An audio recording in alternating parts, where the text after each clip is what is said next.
पिताजी धन्यवाद सतगुरु तेरे आश्रम। मैं आपकी बेटी doctor Meena इंसार Shah Satnam ji speciality hospitals के आयुर्वेदिक हॉस्पिटल से बात कर रही हूँ। जी बेटा। पिताजी हिम्मत देना। जी बेटा, आशीर्वाद। पिताजी सॉरी, पहले थोड़ा सा एक्स्ट्रा टाइम। जी जी।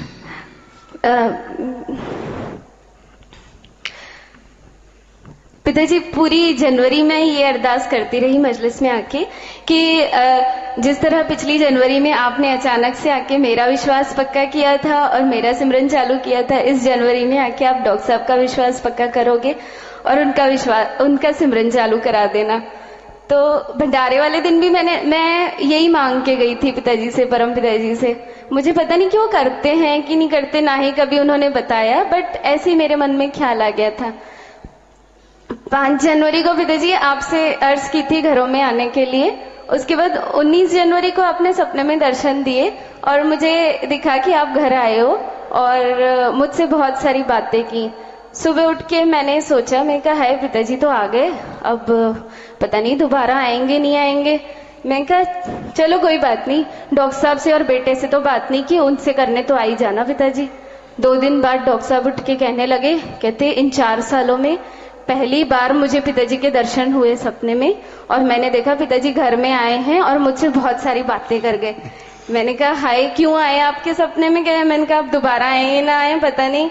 मैं चलो कोई बात नहीं, बेटा तो है, उससे तो आशीर्वाद देने आ ही जाओगे। फिर पिताजी 2-3 दिन बाद में बेटा इतनी देर तक दोपहर में सोते रहा। शाम को 7 बजे मैंने उसे जबरदस्ती उठाया। मैंने कहा बेटे उठ। एकदम से उठ के कहता है मम्मा अपने घर में पिताजी जुई करके कार में आए हैं। मैंने कहा क्या कर रहे थे पिताजी सुयश आपको? कहता पिताजी मेरे को आशीर्वाद दे रहे थे। मैंने कहा अरे वाह। फिर मैंने आपके लिए लड्डू, मैंने फिर ये सोचने लगी, मैंने कहा हाय पिताजी इसके भी सपने में आ गया, पता नहीं दोबारा आओगे नहीं आओगे। फिर मैंने आपके लिए लड्डू बना के रखे थे तिल के और अंजीर की और खजूर की मिठाई बना के रखी थी। मैंने उसको डब्बे में बंद करके फ्रिज में रख दिया। मैं कहा पिताजी ऐसे थोड़े ना छोड़ूंगी आपको, इन लड्डुओं को खाने तो आ ही जाना एक बार फिर से। फिर सॉरी पिताजी। जी बेटा कोई बात नहीं। फिर पिताजी ग्रीनर्स की ट्रेनिंग क्या, इतने में जनवरी तो चला गया, पर फिर भी आस रही कि चलो जनवरी में आप बिजी हो, फरवरी में तो आ ही जाओगे।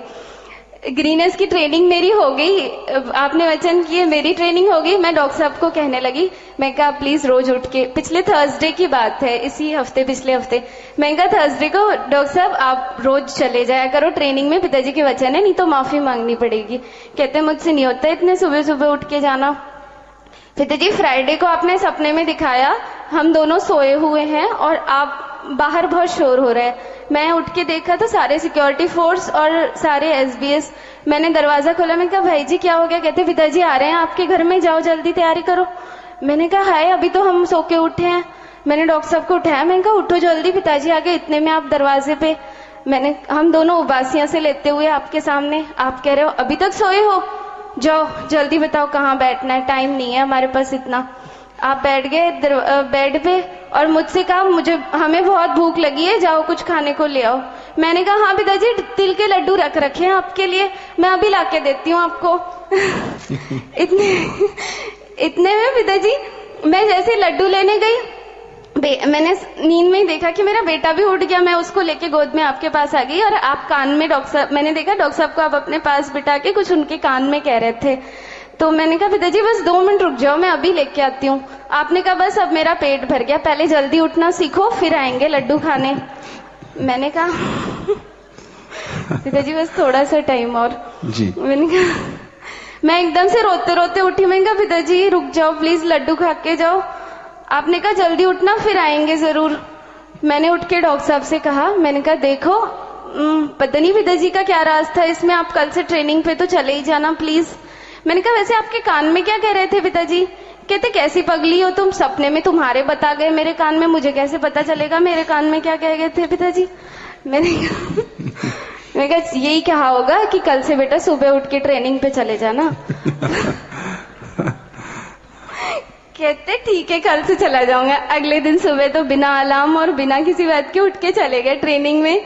सैटरडे को सुबह पिताजी वो ट्रेनिंग में गए। उसके बाद हमें आए ट्रेनिंग से, हमें भटिंडा जाना था किसी काम से। पिताजी रास्ते में आगे बस एक बहुत स्पीड में जा रही थी, हम अपनी कार से जा रहे थे। बस ने अचानक ब्रेक लगाई और हमारी कार जाके इतनी जोर से ठुक गई बस में कि पिताजी बस उस दिन सैटरडे वाले दिन बस आपने बचाया, और तो बस किसी में हिम्मत ही नहीं थी। और एक खरोच क्या, एक दाग तक नहीं लगा, गाड़ी तो पूरी पिचक गई हमारी। पिताजी उस दिन मैंने इनसे कहा और इतनी रहमत आपकी पिताजी कि वापस वो उसी पूरी खच्चर गाड़ी ने हमें घर तक भी वापस पहुंचा दिया आराम से। मैं रास्ते में इनसे कहने लगी, मैं कहा हाय आज तो मालिक ने बचा दिया हमें, सदगुरु की देखो कितनी रहमत है। मैं कहा आप उसके लिए क्या करोगे फिर अगर उसने हमें बचाया है तो आगे? कहते क्या करूं तुम बताओ। कहते आज तो देखो फर्स्ट दिन ही था ट्रेनिंग पे जाने का और कितना फल दे दिया पिताजी ने। मैं कहा फिर आप उसके लिए क्या करोगे? कहते तुम बताओ क्या करूं। मैं कहा आज शाम को हम जाके परमार्थ कर लेंगे। कहते उसमें क्या है, ठीक है वो तो मैं कर लूंगा, पर वो भी तो मेरे ही स्वार्थ के लिए होगा कि मैं परमार्थ करूंगा मुझे ही खुशियां मिलेगी, उसमें पिताजी के लिए क्या किया। मैं कहा ऐसे करना आप मेरे साथ रोज मजलिस चल पड़ना, हम दोनों रोज साथ में मजलिस जाएंगे। कहते ठीक है चलूंगा कोई बात नहीं, पर उसमें भी तो हमारा ही स्वार्थ है। पिताजी के तो 2 वचन अच्छे हमारे ही कानों में पड़ने हैं, उसमें मालिक के लिए क्या किया हमने। मैंने कहा पिताजी जाम तो उन्होंने 29 अप्रैल को ही पी लिया था पहले दिन ही। मैं कहा फिर आप जाम तो पी रखा है आपने, पर लॉकेट नहीं डाला था। मैं कहा फिर आप लॉकेट डाल लोगे? कहते कोई बात नहीं वो भी डालूंगा, पर वो भी तो अपने लिए ही है, उससे रक्षा तो मेरी होनी है, उसमें मालिक के लिए क्या किया। मैंने कहा फिर क्या करोगे आप ही बताओ, मुझे तो नहीं सूझ रहा क्या करोगे आप। कहते कल से रोज सुबह उठ के सिमरन करूंगा। बस पिताजी थैंक यू। बस पिताजी उसी बात के लिए थैंक यू करना चाहती थी आपसे। और एक अर्ज है, अब तो हम रोज सुबह उठ जाते हैं, अब लड्डू खाने तो आ जाओ। वो लड्डू वैसे ही रखे हुए हैं पिताजी आपके लिए। जी बेटा कोई बात नहीं, फिक्र ना करो। कब आओगे? आएंगे बेटा, जरूर आएंगे, जरूर आएंगे। Thank you very much. जी बेटा आशीर्वाद।